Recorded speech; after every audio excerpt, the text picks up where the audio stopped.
One thing I love about YouTube is the discussions that go back and forth. And of late, they have been spiritual in nature. So I've been discussing on YouTube with a gentleman who has just started going to church. He was called to do so after the Charlie Kirk assassination. So we were going back and forth, and he had set a bar that that I just cautioned him on. I said, well, beware of the bars that we set, because our nature is to sin. And when we do, then that bar falls. And then that's when we are on our knees begging for forgiveness. So it seems to be a cycle, right? However, we can defeat that cycle. And we defeat it by putting on the armor of God.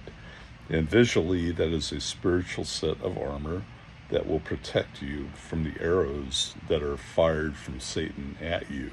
And what those arrows are the temptations that are unique and individual to all of us. All of us are faced with different temptations. So how do you know that Satan has fired that arrow at you?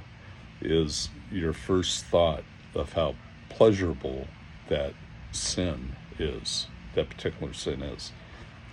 And once you have that first thought, that is the indication that you drop to your knees and you pray to God, and you seek God to deliver you from that arrow. And that is where the armor comes into effect, that the arrow that has been fired at you from Satan hits that armor and is deflected. That is the goal.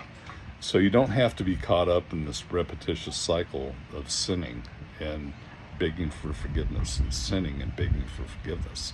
That is why we have the spiritual armor of God. So thank you for that discussion with this other YouTuber, and it's caused me to think as well as to the purpose of the armor of God, and how we can identify when an arrow is being fired at us, and as through our thoughts. And then once we know that detection, that the arrow is on its way, that's when we ask for God to, we pray to God to overcome that arrow. So this is a Cold War sailor. Thank you for hearing that out.